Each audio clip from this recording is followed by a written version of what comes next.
lagi dalam pembelajaran kita, masih dalam membahas bagaimana kita bisa belajar Alkitab lebih dalam. Saya rasa ini adalah kewajiban kita sebagai umat Kristiani untuk kita bisa memahami Alkitab tidak hanya sebagai buku yang hadir dengan 66 kitab dalam isinya, namun dalam memahami keberadaan, sejarah, dan setiap buku di dalamnya itu adalah menjadi bagian dalam pembelajaran kita dalam pertumbuhan rohani.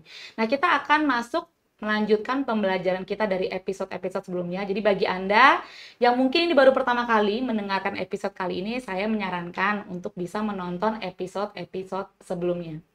Nah, episode kali ini akan sangat excited sekali karena kita akan belajar lebih dalam lagi bagaimana sih cara membaca Alkitab dengan tepat. Masih bersama dengan saya, Pastor Evelyn. Nah, Hai Ukina, hai everybody. Jadi, saya juga udah mendengar komentar-komentar positif nih, Pastor If, bahwa ternyata banyak yang sudah akhirnya terbuka pemikirannya, pentingnya, kenapa, manfaatnya untuk belajar Alkitab. Bahkan di teman-teman kita sendiri sudah menunjukkan excitement yang sangat positif dan bergairah dalam belajar Alkitab. Ini yang kita perlu syukuri ya. Betul. Bahwa ternyata tahun 2022 yang lampau itu, kita telah maknai perjalanan iman kita dengan kemudian menginspirasi sesama rekan, teman-teman kita untuk mulai serius dan secara teliti membaca Alkitab. Now, if we can put meaning or reframe our past, kalau kita bisa kemudian mereframe masa lalu kita atau our pain and our trauma into something that is so positive dan mengarahkan teman-teman untuk kemudian baca Alkitab, I don't think tidak ada yang perlu disesali dari masa lalu, right? Iya. Bahkan ada pain dan trauma juga ya. Tapi memang sebegitu powerfulnya Alkitab ya, Pastor. Sekalipun ini adalah sebuah kelihatannya tidak jauh berbeda dengan buku-buku fisik lainnya. Right. Namun seperti yang kita sudah berulang kali dalam episode sebelumnya di 2 Timotius 3:16, ini adalah tulisan dengan hembusan nafas Tuhan. Right. Jadi ada kehadiran Tuhan dalam setiap tulisan-tulisannya yang sekalipun kalau kita melihat ke masa lalu, ini nilai tulisannya sangat kuno sekali. Ribuan tahun. Yeah. Namun ternyata masih sama powerfulnya hingga di abad 21 ini. Right. Nah, Pastor, karena banyak teman-teman kita yang sudah sangat semangat mau belajar Alkitab, dan yang di episode sebelumnya juga kita sudah membantu yang memulai dari mana nih belajar Alkitab, dari Alkitab yang terjemahan apa. Detailnya Anda bisa nonton lah ya di episode sebelumnya. And also in our community currently ya, di dalam komunitas kita saat ini kita sedang melakukan rame-rame nih membaca Alkitab secara kronologis. That's cool. Karena memang 66 buku itu yang ada di Alkitab tidak disusun secara timeline kronologis ya. Itu sudah ada pembagian kategorinya, itu juga ada di episode sebelumnya. Jadi ya Anda perlu nonton dulu episode-episode sebelumnya. Bahkan dengarkan lagi Pastor ya. Supaya bisa engage dalam pembelajaran-pembelajaran kita yang kemudian. Betul, kita lagi bersama-sama dalam journey membaca Alkitab 1 tahun, tapi secara kronologis. Jadi kayak time travel to the past kita. Ya, akhirnya kita bisa lebih memahami secara garis besar apa isi dari Alkitab itu sendiri. Dan jalinan benang merahnya pun jadi semakin kelihatan, semakin kita paham. Oke, Pastor, bagaimana sih jadinya membaca Alkitab yang tepat? Oke. Yang kita akan establish memang pertama kali di dalam mempelajari Alkitab adalah membaca Alkitab, ya. Dan membaca itu membangun suatu literasi yang solid akan Alkitab, ya. Baik kemudian kita membangun literasi atau nantinya mulai membangun suatu pemahaman akan Alkitab, kedua hal ini dibangun berdasarkan pembacaan yang teliti, ya, yang curious. Nah, curious ini kan apa sih? Penuh rasa ingin tahu ya. Itu yang memang perlu dipupukkan. That when you approach the Bible, waktu kita membuka teks kitab suci ini, sekalipun sudah pada pembacaan yang kesekian ya, mungkin ada yang sudah menjadi Kristen selama berapa? 5 tahun, 10 tahun. Jadi kayak udah biasa gitu. Kadang-kadang juga waktu teks firman Tuhan dibacakan di gereja atau pada saat kita kumpul bareng, yuk kita baca nats firman Tuhan gitu ya. Kayak aku udah pernah dengar. Nah, yang kayak gitu-gitu tuh akan bahaya tuh. Kita tidak akan lagi melihat the wonder of the word, ya, kita tidak akan lagi melihat keajaiban daripada perkataan-perkataan firman Tuhan. One day I was listening to an audiobook dan ada satu statement yang I think cukup bagus ya, dan itu menggugah saya sekali. Dia bilang ini, when we lose our wonder, we will begin to wonder. Do you get it? Kalau kita kehilangan, when we lose the wonder, iya, jadinya kita wonder of the word, you know, we will begin to wonder. Coba bahasa W-O ada W-A. Jadi bahasa Indonesia kalau kita sudah kehilangan keajaiban-keajaiban dari Alkitab itu sendiri, kita menjadi orang yang sepertinya melipir, nyasar, ya. Betul. Ya, kita akan nyari-nyari lagi yang lain gitu loh. So I think we need to keep our curiosity intact, ya, penuh rasa ingin tahu, sehingga keajaibannya itu benar-benar bisa capture our heart gitu kan. Itu yang firman Tuhan juga bilang kan di dalam kitab Mazmur, buka mataku untuk melihat keajaiban daripada perkataanmu. Jadi selama ada rasa curiosity itu, you know, there will always be wonder in the word of God gitu ya. Nah, lalu sekarang bagaimana kita memupuk suatu rasa curiosity, ya, rasa ingin tahu, dan dengan kemudian melakukan pembacaan secara teliti daripada teks firman Tuhan. Ini saya mencatat ada, kalau saya bilang ada 6 macam umpan pancing ya. Para pemancing itu pasti tahu memancing di tempat yang dangkal atau ke laut yang dalam misalnya ya, mau di pinggir-pinggir aja atau mau ke tempat yang dalam ya. Untuk orang yang suka mancing itu tahu umpan pancing tuh berpengaruh gitu. Umpan pancing yang digunakannya apa atau kailnya apa, itu akan menentukan ikan apa yang kemudian ditangkap, ya kan. Nah, jadi ya kira-kira seperti itulah kita kalau mau memancing atau kita mau melihat Alkitab ini sebagai suatu perairan ya, dan kita mau memancing kekayaan-kekayaan di dalamnya, ya mungkin dengan kail yang tepat kita akan kemudian the wonder. Yes. Nah, ada 6 macam kail pancing di sini. Ya, itu pertanyaan umum sebetulnya. Who, what, where, when, why, and then of course wherefore. Ya, jadi who itu siapa, kemudian apa, ya, di mana, kapan, mengapa, right? And so what? Nah, ujungnya tentu klimaksnya so what? So what? What are you going to do with the things that you gather, right? Okay. Kalau udah dapat ikannya terus mau diapain? Mau dimasak apa, Bu? Mau dimakan asam manis, apa mau ditim kan gitu kan, supaya bisa bermanfaat buat kita gitu loh. Nah, sekarang let's go through each question ya. Pertama-tama adalah siapa. Nah, ini siapa ini adalah kail pancing yang membuat kita akan tergugah mencari tahu siapa penulis daripada kitab yang kita baca. Ya, kita telah bahas di episode yang sebelumnya bahwa Alkitab ini kelihatan satu buku, tapi sebetulnya di dalamnya ada 66 kitab. Jadi sebenarnya kita lagi membawa library mini. Yes, ini kita lagi nenteng rak buku. Lagi nenteng rak buku yang isinya 66 koleksi buku-buku, ya kan? Nah, masing-masing buku juga genrenya kan beda-beda gitu ya. Nah, penulisnya kan juga beda-beda. Jadi, kita mau kenalan sama penulisnya, siapa penulisnya, lalu kepada siapa ditujukan, ya itu akan cukup menolong dan menggugah kita untuk bisa mendapatkan point of view, ya kan? Jadi tidak apa yang ditulis oleh Matius, let's say ya, kalau kita mau take for instance the gospel ya, ada Injil Matius, ada Injil kalau bahasa Inggris saya bilang the gospel according to Matthew, the gospel according to Mark, the gospel according to Luke, artinya kabar baik ditulis oleh ya kan, oleh Matius atau ditulis oleh Markus atau ditulis oleh Lukas. Nah, ini penulisnya aja datang dari background yang berbeda-beda ya. Matius contohnya lah, kita di bulan November, December, October, November, December, I think for 3 months already been in a journey ya. Di tahun lalu tahun 22 Oktober, November, Desember kita sudah dalam perjalanan mempelajari Injil Matius, right? Dan itu betul-betul slow walking through the gospel according to Matthew ya. Kita lemet-lemet pelan-pelan tuh kita lihat pelan-pelan gitu kan. Nah, pelan-pelannya itu karena satu pertanyaan ini aja banyak sekali penemuan kita ya, Pastor. Betul. Untuk mempelajari siapa Matius aja tuh udah butuh waktu juga. Kita berkenalan dengan seseorang yang semenjak mudanya bekerja bagi pemerintah penjajah ya. dan karena otaknya cukup brilliant, dia kemudian direkrut menjadi pemungut cukai. Ya, actually his name is Levi.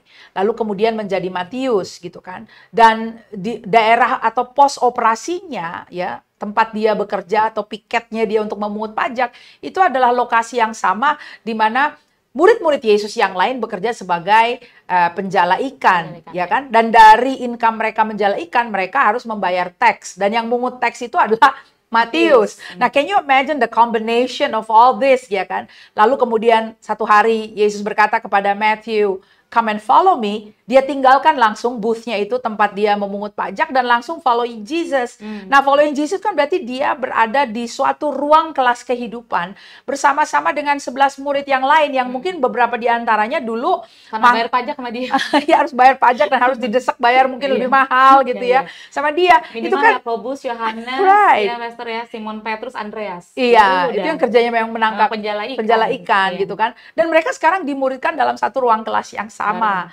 Dan in later years ya, long after Jesus was resurrected, setelah Yesus mati, bangkit, dan naik kembali ke surga ya, mereka melanjutkan pelayanan. Dan long after those times, Matius kemudian recalling all of the teaching yang dia catat dengan rapi, yang dia kumpulkan dan disusun dalam suatu tapestry. Kalau kita bilang mungkin seperti suatu patchwork ya, dikelompokkan. Karena kalau kita mempelajari Injil Matius, kemudian kita melihat struktur daripada cara Injil Matius itu kan, that's so brilliant. Tapi kemudian kita melihatlah latar belakang si penulis ini. Ya iya sih, bisa dia nulis kayak begitu dan begitu caranya dalam pengelompokan bagaimana dia melakukan struktur ya daripada Injil Matius. Nah, ini kalau teman-teman dengar, saya kok bisa ngomongnya sampai seperti itu ya? Karena itu the first step that we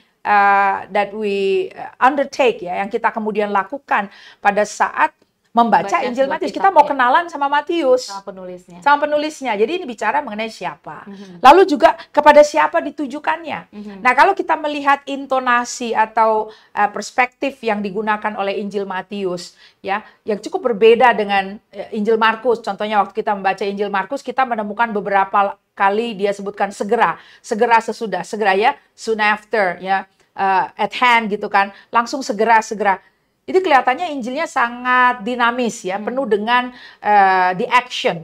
Jadi you want to see Jesus in action, a lot of it kita bisa temukan di Injil Markus.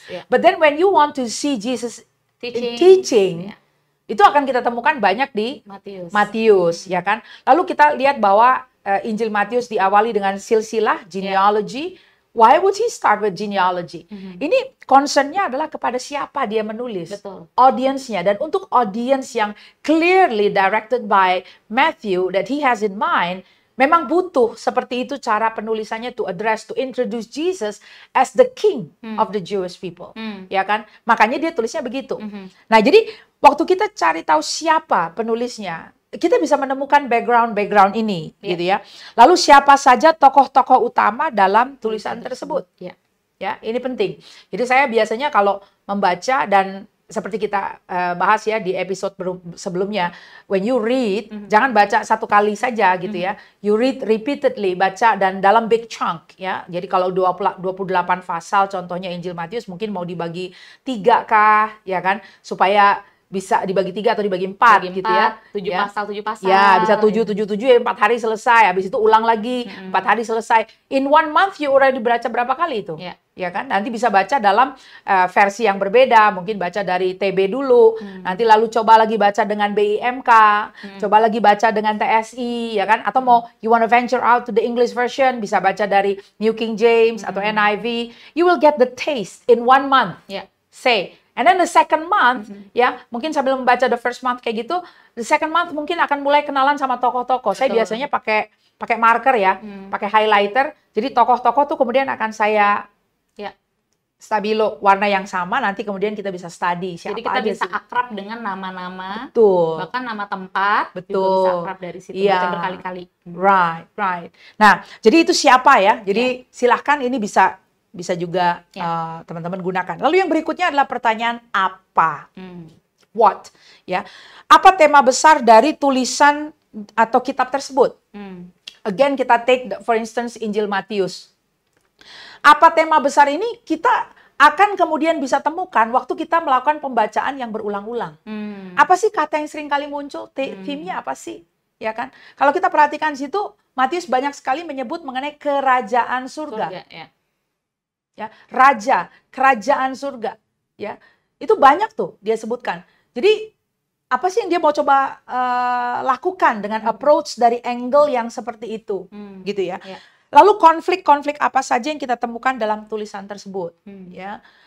Apa yang dikatakan Tuhan di situ, apa yang dikatakan di situ mengenai Tuhan.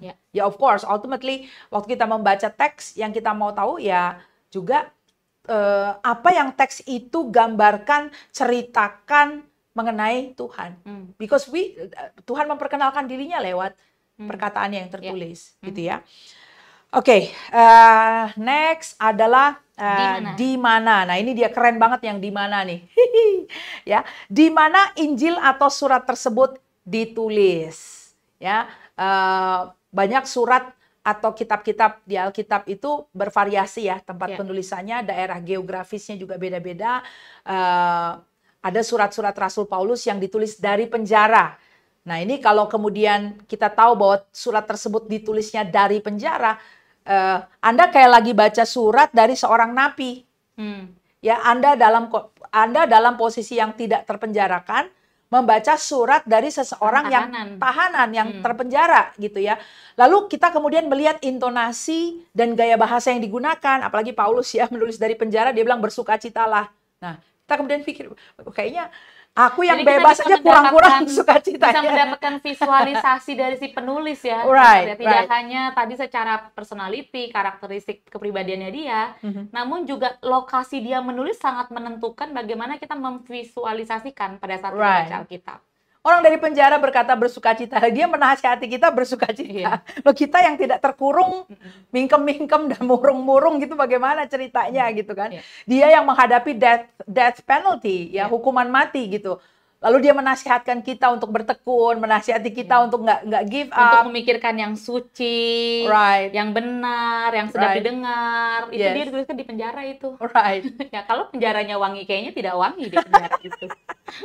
Nah, jadi ini menolong nih, ya kan? Itu tadi kita baru kan mengingat surat-surat Rasul Paulus ya. Jadi di mana lokasi si penerima, ya. Ini penting juga.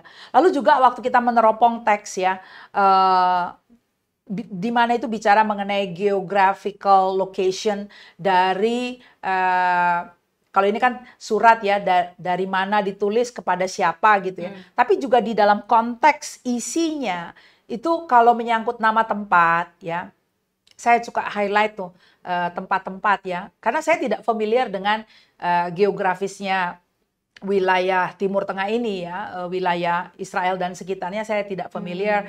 Of course sebagai orang Indonesia kita lebih familiar dengan geographical location dari negara kita gitu ya. Ngomong Kalimantan ada di mana, Balikpapan, ngomong Palu, mau ngomong Papua. Kita udah bayangkan di sana bagaimana. Betul. Ya banyak bukit atau banyak pantai. Itu mempengaruhi. Nah, jadi waktu di Alkitab kita temukan dan Maria dan Yusuf meninggalkan misalnya Nazaret menuju Bethlehem.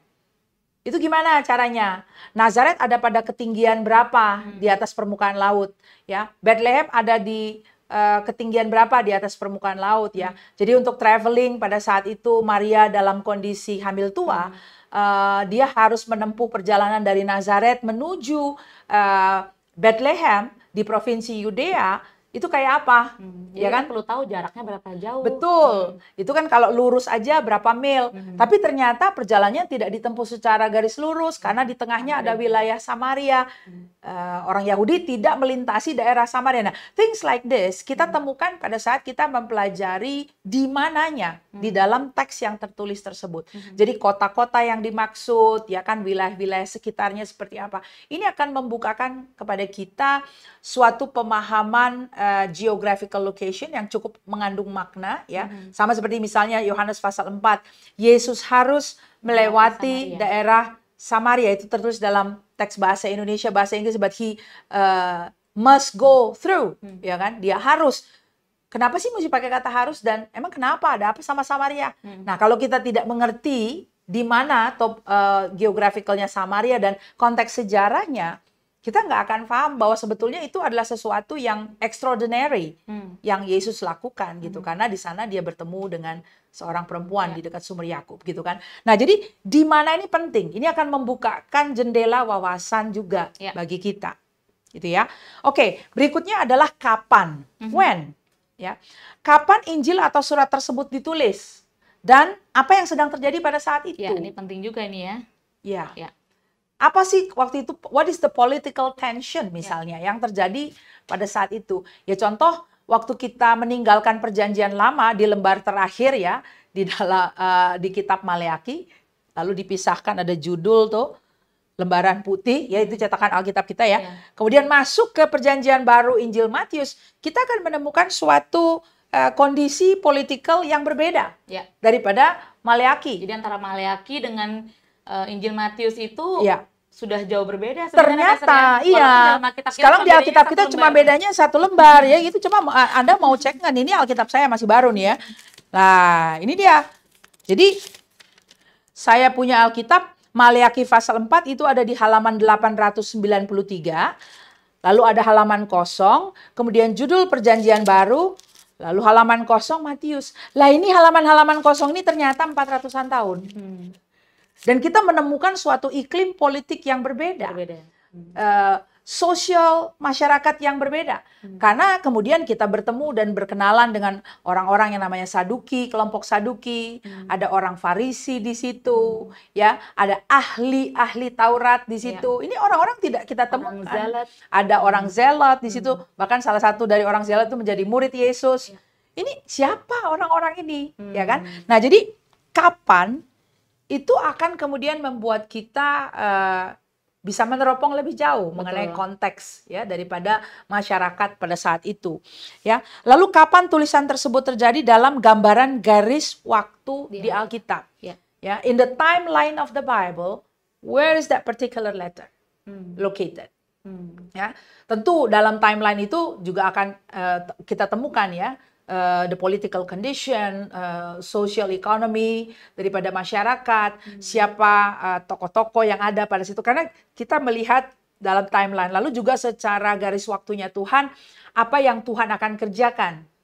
Ya, seperti contohnya kalau sesuatu ditulis di perjanjian lama, dalam garis waktunya, what is it that God is doing? Karena perjanjian baru adalah fulfillment, ya, penggenapan dari apa yang ditulis di perjanjian lama. So, jadi kita bisa melihat apa sih di perjanjian lama yang sedang digenapi dengan tulisan perjanjian baru tersebut. Ya. Oke, that is time.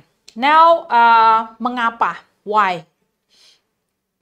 Why ini bicara mengenai kenapa Injil atau surat tersebut ditulis dan apa tujuannya. Ya, what is the objective of the writing? Ya, again karena kita barusan juga sedang dalam perjalanan ya mempelajari Injil Matius.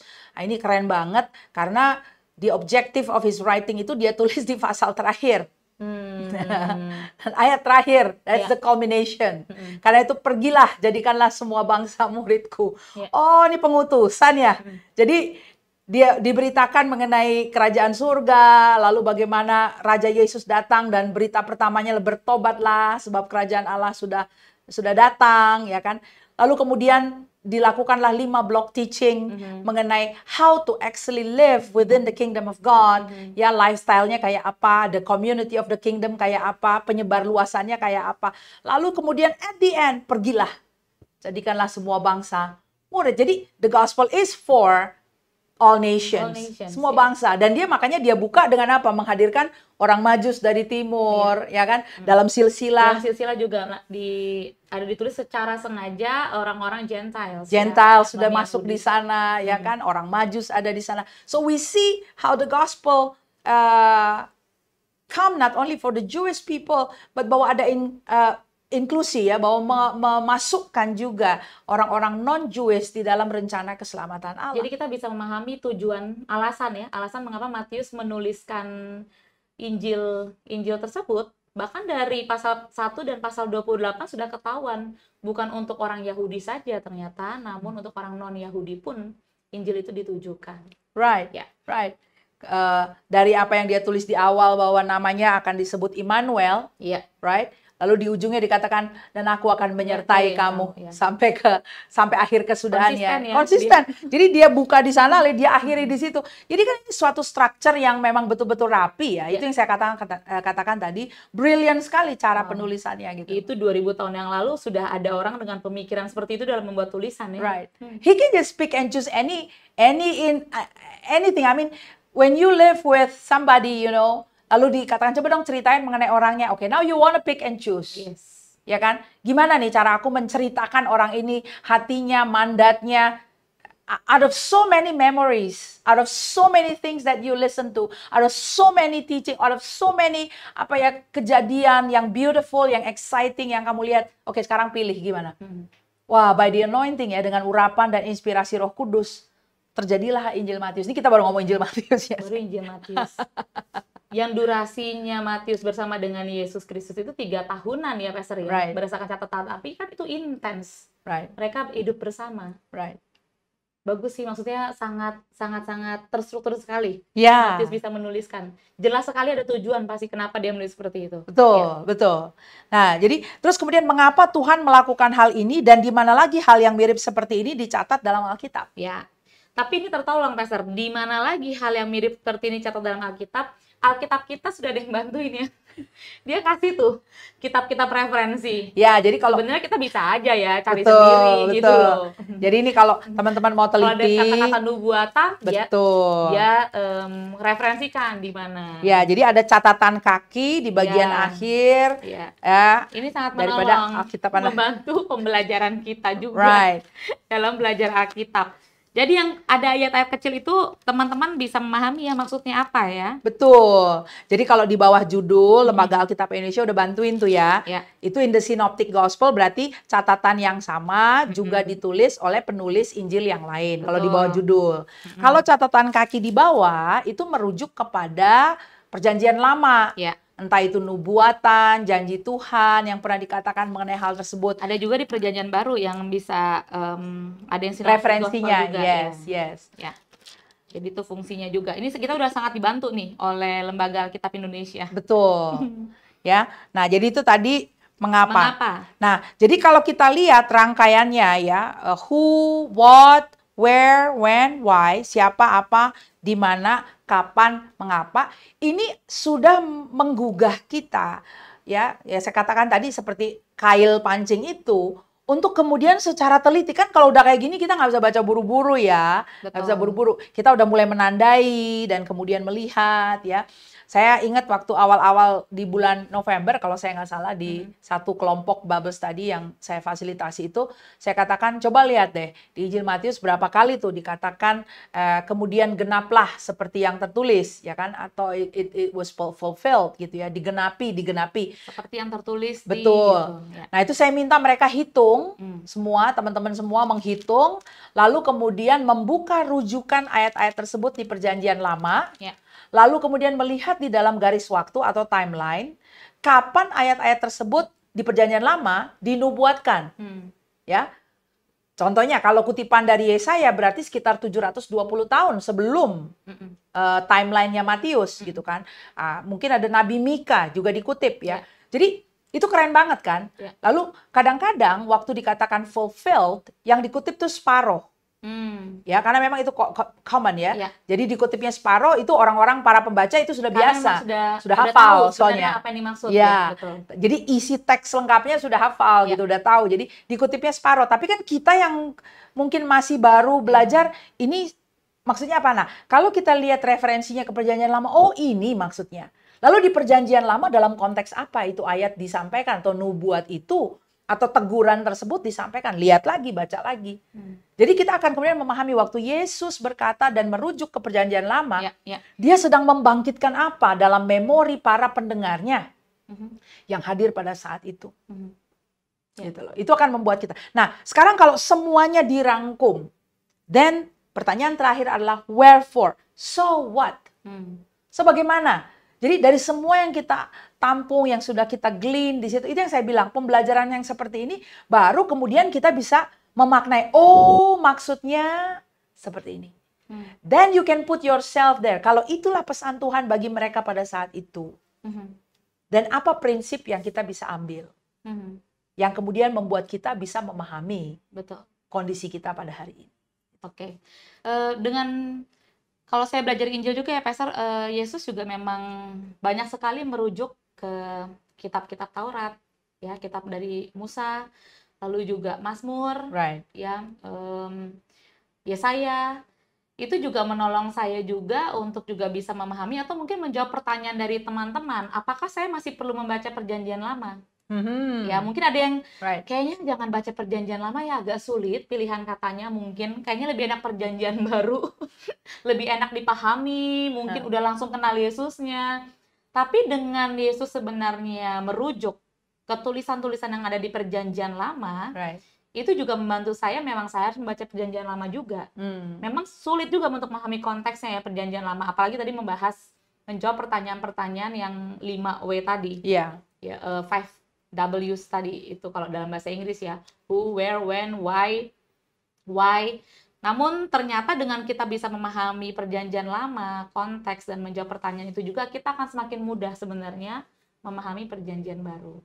Iya, itu nggak bisa terlepas lah Perjanjian Lama dan Perjanjian Baru ya, karena itu tadi bahkan Yesus sendiri mengutip Perjanjian Lama. Penulis Perjanjian Baru yang lain pun mengutip Perjanjian Lama. So what they practice or what they taught in the New Testament is actually things of the Old Testament. Mereka berdiri di atas Perjanjian Lama. Ini supaya teman-teman tidak skip bagian imamat. Gitu loh, Pastor. Kitab imamat mungkin. Ya, by the way, ya, itu di awal tahun seringkali orang punya resolusi kita akan baca Alkitab gitu ya. Dan selalu ngegasnya dimulainya dari Kejadian gitu ya. Masih kitab naratif, Kejadian masih oke, Keluaran masih oke, Kejadian, Keluar, Imamat kitab ketiga. Imamat. Nah, kenapa kemudian kayak bensinnya pada bocor dan tiba-tiba udah gitu kan. Udah entar lagi ditunggu tahun depan lagi. Padahal kalau kita pelajari sebenarnya dari Matius saja kita bisa melihat loh, ada ternyata kehidupan orang Yahudi di zaman Perjanjian Baru itu banyak berkaitan erat dengan apa yang tertulis di 5 kitab Taurat. Ya, Pastor ya. Hukum-hukumnya, bahkan pernikahan Maria dengan Yusuf itu kita perlu melihat tunangannya mereka, kita perlu melihat di Perjanjian Lama. Betul, konsep pertunangan. Untuk bisa memahami. Oke, Pastor, ini kan sebenarnya ada beberapa pertanyaan nih, siapa, apa, di mana, kapan, mengapa, yang kita tidak langsung secara harafiah temukan di Alkitab. Sumber-sumber apa sih yang bisa kita jadikan rujukan untuk menolong menjawab pertanyaan-pertanyaan ini, Pastor? Gini, I think we mentioned a bit about that ya. Jadi kalau di Alkitab yang polos ya, memang penandaan-penandaan bisa ya. Jadi contohnya kan Alkitab kita juga diperlengkapi dengan peta. Ya, peta ini menolong. Jadi kalau tadi ada pertanyaan mengenai di mana, nah it's good for us to check out the map. Jadi mungkin ada yang nggak pernah venture out gitu, nggak pernah tahu ya. Di Alkitab Anda tuh bagian belakang. Ada yang nggak paham kegunaan Alkitab, peta yang ada di belakang. Ini sebenarnya buat apaan sih? Yang satu dunia zaman purba, pada saat pembagian tanah Kanaan, ya, Israel dan Yehuda, Palestina pada zaman Yesus. Nah, itu dia tuh, Palestina. Kita bisa mulai kalau untuk Perjanjian Baru, Palestina pada zaman Tuhan Yesus. Biasanya peta itu kalau di Alkitab secara umum nih ya, yang beredar, Palestina pada zaman Yesus, lalu kemudian masuk ke perjalanan Rasul Paulus. Ya, 2 itu biasanya yang untuk Perjanjian Baru ya. Iya. Jadi, nah ini bisa menjawab di mananya.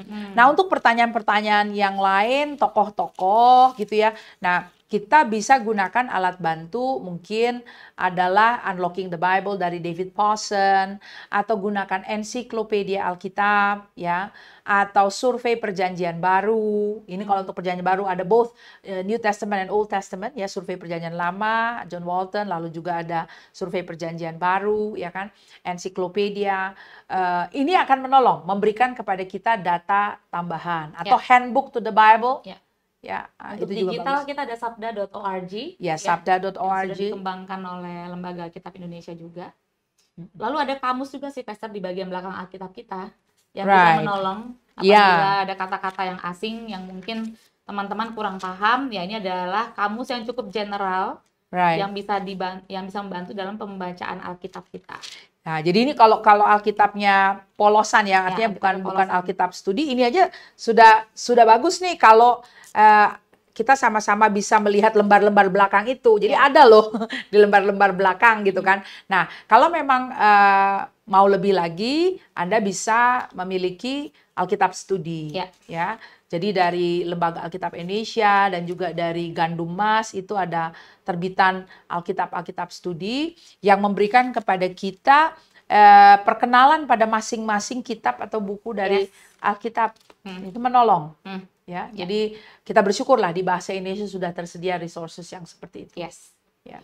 Oke, Pastor Yves, ini kayaknya menolong sekali. Langkah pertama untuk bisa membaca Alkitab dengan tepat. Jadi kita juga jadinya nggak wonder. We don't want to lose the wonder. Kita bisa menemukan the wonders. Yes. Jadi dengan nanti kita bisa melakukan sesuai dengan pertanyaan-pertanyaan yang tadi diberikan, wah saya sih bisa menjamin Anda para pembelajar akhirnya bisa melihat sesuatu yang berbeda pada saat membaca Alkitab. I would like to add one more thing. Boleh. Ya, never travel alone. Ya, jadi ya kita juga disiplin yang seperti ini dan praktek yang seperti ini sangat disarankan untuk dilakukan bersama-sama. So find some support system, find some friends yang juga bersemangat untuk menggali dan belajar firman Tuhan bersama-sama. Ini akan saling nular gitu, saling menyemangati ya. Kami sendiri membangun kita ada community untuk belajar Alkitab sama-sama dan saya sangat diberkati bahwa dalam perjalanan iman yang seperti ini sama-sama semangat ya. Kita kalau udah duduk belajar udah saling berbagi ya. Ada udah saling berbagi teman kita yang seperti itu ya gitu. Jadi kita jadinya menambah juga. Betul. Apalagi waktu kemarin Natal. Ada fakta-fakta mengenai Natal yang akhirnya kita kembali dibenarkan, diluruskan. Jadi berapa Ki orang majusnya? Ya, orang-orang maju. Orang-orang maju. Tidak disebutkan jumlahnya. Namun kalau kita mempelajari sejarah pada zaman itu, kita bisa tertolong lah secara visual sebenarnya ada berapa. Nah itu PR lah buat para pembelajar di rumah. Ya, jadi yang kayak gini itu satu input saya ya kawan-kawan juga jangan lakukan sendirilah. Ya, because when you have friends to travel along, chance-nya untuk kemudian bisa tekun membaca dan tekun belajar itu akan besar dibanding dengan melakukan sendiri. Oke, ini adalah akhir dari episode ini. Jadi silakan praktekkan apa yang tadi sudah dibagikan. Ada 6 alat umpan untuk kita bisa membaca Alkitab dengan efektif. Dan jangan lupa bagikan pengalaman Anda, bagaimana kerennya perjalanan Anda bersama dengan Alkitab pada saat Anda membacanya dan menemukan keajaiban-keajaiban di dalamnya.